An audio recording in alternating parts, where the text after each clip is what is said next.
guys, and welcome back to another episode of Rebuilding Wimbledon. If we could get 400 likes on this episode, that would be genuinely amazing. We're going to do a question of the day, of course, after some highlights. Guys, things are looking very, very good for us now. Tactics are looking good. Enjoy this month, because I have been pretty much playing for the past hour with a smile on my face. See you guys in a sec. And comes Cross. Osborne's across here, and Osborne has bloody scored. Notts County 0, Wimbledon 1, and that would push us right up the league again. Amazing stuff. Into third. Through Aziz. Lovely play. Frankham's in here. Can he score? He can score! Notts County 0, Wimbledon 2. George Frankham. Don't know what the goalkeeper was doing. I'd be annoyed if that was my goalkeeper, but it's 2-0 to Wimbledon here. Reeves brings it down, and it's 3-0. Unbelievable. Notts County 0, Wimbledon 3, Jake Reeves. This 4-4-2 is destructive at times. Well, there we go, guys. Notts County 0, Wimbledon 3. Another fantastic win on the road. Slips it through for Loveridge. Loveridge turns and scores. Wimbledon 1, Yeovil 0, and that would put us right up in that battle for the automatic places at this stage. Unbelievable. Aziz picks it up. Can he pull it back, though? Will he pull it back? Goes alone, and he's scored. Amazing stuff. Wimbledon 2, Yeovil 0. Adebayo Aziz makes it 2-0 to Wimbledon against one of our top 10 rivals. A cross that's cleared away. Shenton brings it down. Loveridge puts it in the back of the net. Wimbledon 3, Yeovil 0, James Loveridge, and we are really rocking here against Yeovil. Incredible performance so far. Oh, but one back by Shenton. Great play from him. He's got space for Aziz. Look, Shenton is such a player. Loveridge at the back post, and it is in. I think that might be an own goal, though. Not sure. Let's have a look. He steps up, and it is 5-0 to Wimbledon. And by the way, Loveridge did get a hat-trick. 5-0. Amazing. Reeves stepping up again and smashing it in again. It's Wimbledon 6, Yeovil 0. Loveridge has scored a hat-trick and won 2 penalties, which Jake Reeves has dispatched. 6-0. Guys, I think this could be the start of something very beautiful. Through for Aziz. Shenton, oh, Loveridge puts it in. Inside the first minute, we have the lead here. This team is really starting to click now. It is crazy how good some of these players are playing at the moment. Whips it into the middle for Loveridge. He's got support arriving. That's a poor ball, but Shenton will clear this up. Oh, lovely pass from Rig. Can he pull it back across? He does. Aziz is at the back post, and after 3 minutes, we have 2 goals against Bristol Rovers. They are bottom, to be fair, but we are in incredible form at the moment. Brown's ball in. We just cannot stop it. Even in games like this, we can't stop conceding from set pieces, but oh well, we're winning, so it doesn't really matter. Frankham's ball. Loveridge's header, and it's over the line again, and we're 4-1 up now. Loveridge has already got 6 goals for us so far in his stint. Brilliant player so far. Harrison, great strike from Harrison. I'll tell you what, right? They do deserve it just because of that finish from Ellis Harrison. Bristol Rovers 2, Wimbledon 4. There we go, guys. Bristol Rovers 2, Wimbledon 4. I'm pretty certain of the 2 times we've played them this year, they've scored with every single shot on target. Incredible. So we're down to 10 men inside the first 2 minutes. This is going to be a fun game, isn't it, people? Oh, what a strike that is from Loveridge. Wimbledon 1 with 10 men. Luton Town 0. James Loveridge has no support, so just goes for it. Brilliant goal. Out. Oh, another one of those goals.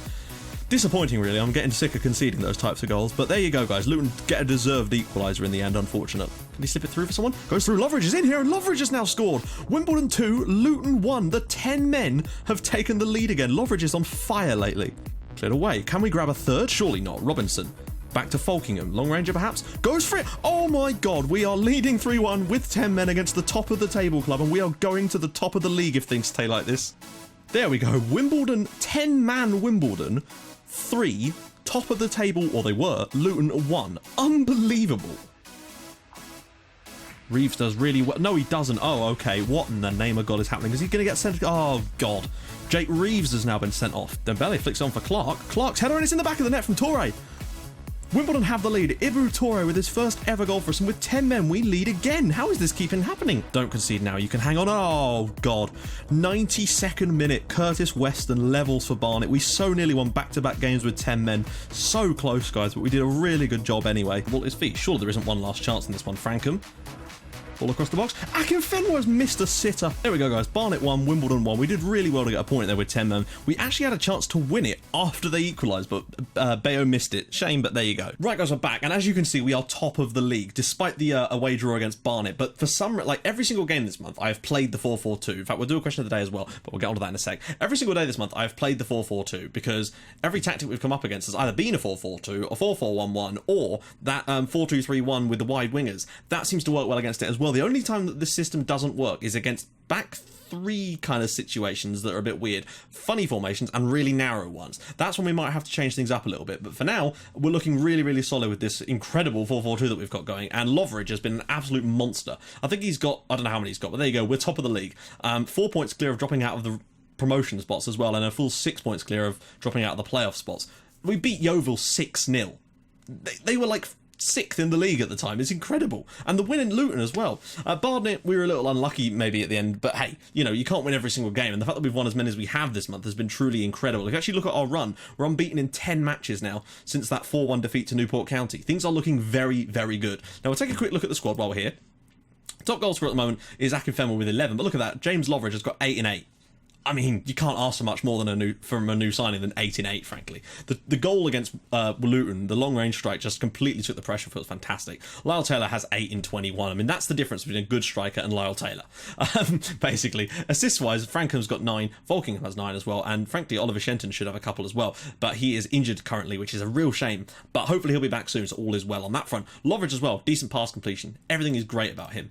Key passes, Frankham now has 88, which is brilliant, despite playing on the wing, so that's good as well. The last 5 games, the man of the last 5 games obviously has to be James Loveridge, but special mention as well for Jake Reeves and George Frankham, who also achieved above 8. Now, as for the last few matches, I'm not sure who's actually played of these players in order to warrant. Paul Robinson's probably the lowest because he has actually played a fair bit and just hasn't really done the job. Unfortunately, Carly Osborne got himself sent off and got a 3-match ban after going down in the Luton game. Less than 2 minutes in, 2-footed a guy. Jake Reeves is also suspended due to the red card against Barnet, but it's not quite as bad on his one. We've got the most goals conceded from corners though, with 8. Which is the worst in the league, which is a real shame. And I think that if we could sort out a way to stop conceding from corners, we'd really be onto something. This year, again, we may be top right now, but I still think there's going to be a real struggle. I don't think we're going to stay here. But the fact that we've got to this point at all with 14 games left is a really good sign. I think we'll slip down, but I still think we've got a good chance of getting into the playoffs, frankly. So we're going to get some interesting end-of-season games, hopefully, that's for sure. So look forward to that, hopefully, unless we really do drop off the pace. And we're only 6 points clear, remember, so it could still all go terribly wrong. Today's question of the day is this: what is the strangest managerial appointment you've seen in FM? And most of you who watched my series from last year, Portsmouth, will know exactly what I'm going to pick. And that is Stalle Solbakken, taking over at Manchester United and doing a bloody good job there too. Let's not face it, they won the league a lot and probably won the Champions League in that period as well. So Stalle Solbakken, those of you who remember, it was a bald dude that used to manage Wolves about 5, 6, maybe even more years ago. Wolves fans can correct me on that one. But yeah, he managed Man United on my Portsmouth save, and frankly, he did all right, as you can see. Brendan Rodgers also managed Atletico Madrid on my Outcast of Icon save last year. 7-1. Oxford were top of the league when I picked this game. We're 4 points clear of them now, but how are we... Wow. We've clearly upped our odds, that's for sure. They're clearly much more stable.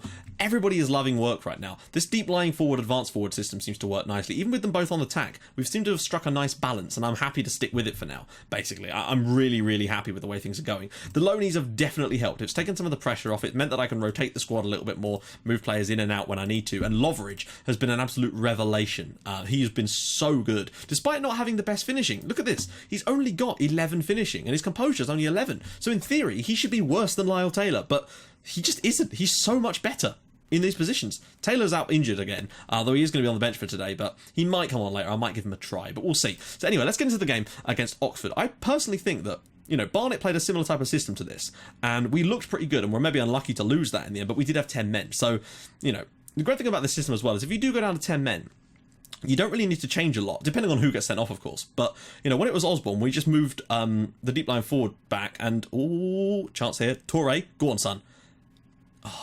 Also, against Yeovil, we had 2 penalties. Jake Reeves, of course, scored both of them. But to actually win 2 penalties, Loveridge won 2 penalties and scored a hat-trick in that game, which was just outrageous. Sips it through. Aziz is in. He's never going to score. If anything, that looked like the defender there. Chickson nearly put it in his own net. Good start, though. Solid stuff. Frankham's been great from corners. Whips it in. Taylor!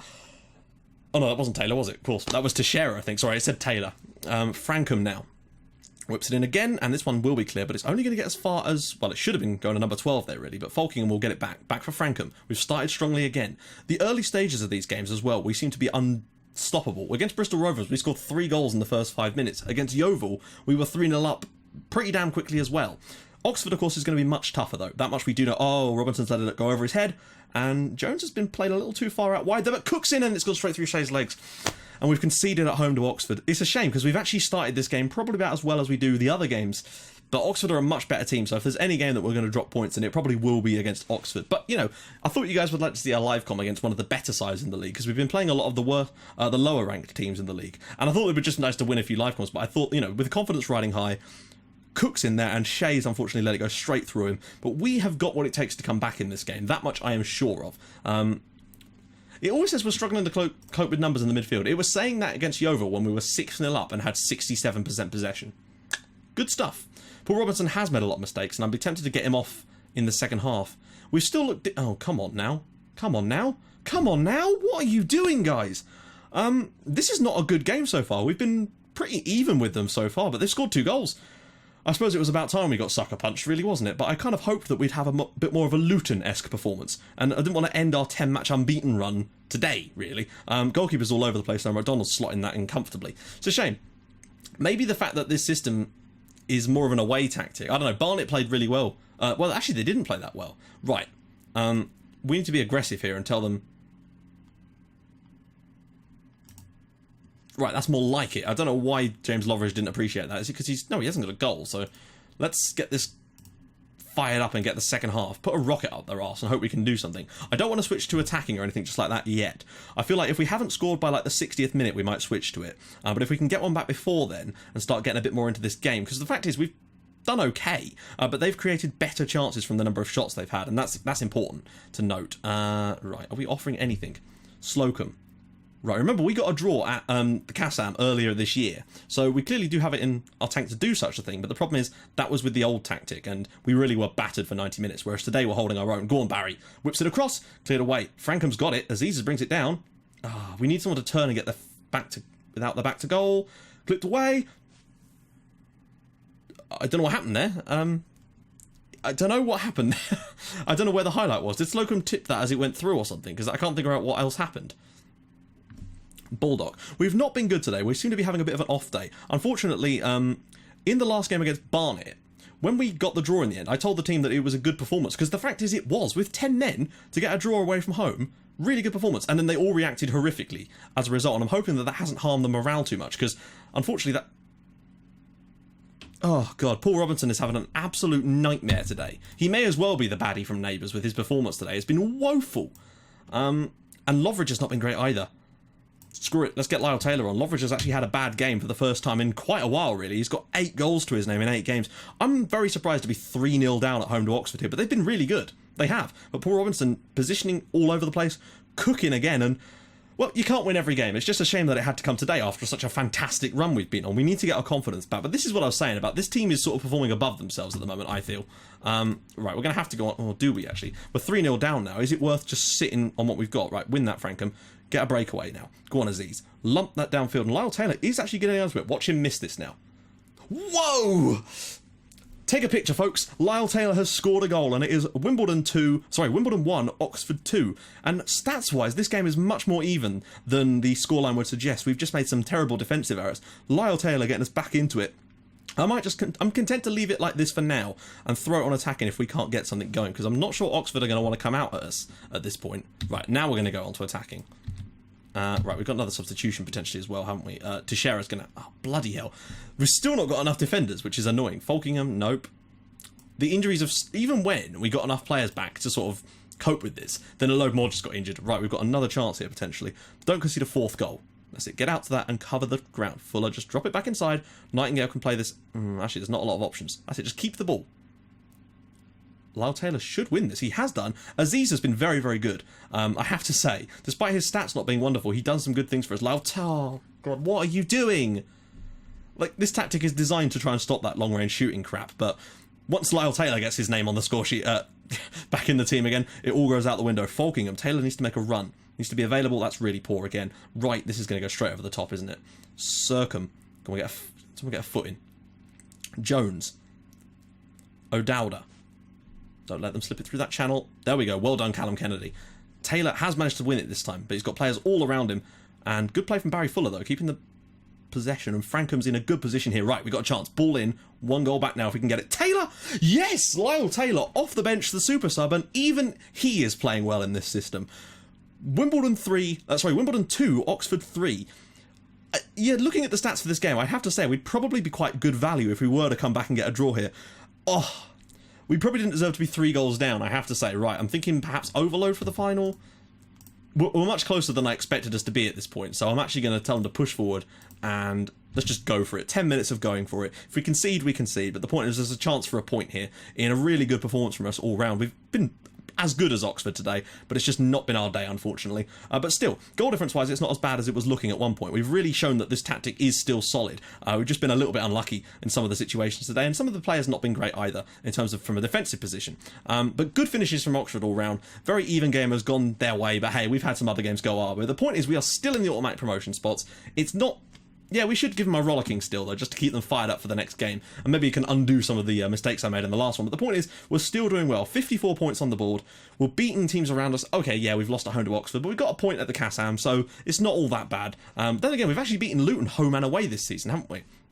So all is still looking pretty decent. The unbeaten runs come to an end, but getting an unbeaten run in these sort of divisions is incredibly difficult because the games come so thick and fast. We've got Northampton Town up next, our old enemy from earlier this season. They've moved up a little bit, but the point is we are still good. We're 20 points clear of the relegation zone now. Goal difference wise, we're looking a lot better. Jake Reeves and George Frankham are the best players in the division. All is looking well. So guys, in the next episode, I'm thinking, just because it might be a bit of fun, let's play the home match against Pompey coming up. Is there anything? No, there's no other games around there that look that important. So we'll do the home game against Portsmouth, which is into mid-March. So I'll be, once the youth intake come around, which should be at that point, we'll have a look at, of course, our youth intake, which it won't be very good because our youth facilities are piss poor, and unfortunately the ball won't let me improve them at the moment because of our monetary issues. But, you know, it's not a problem. We can fix that in future when we get some money in. But yeah, I'll be scouting some youth players at that point to see who we can maybe come in, well, scouting regions rather, to see who we can maybe get in the summer if we get any money at all, that is.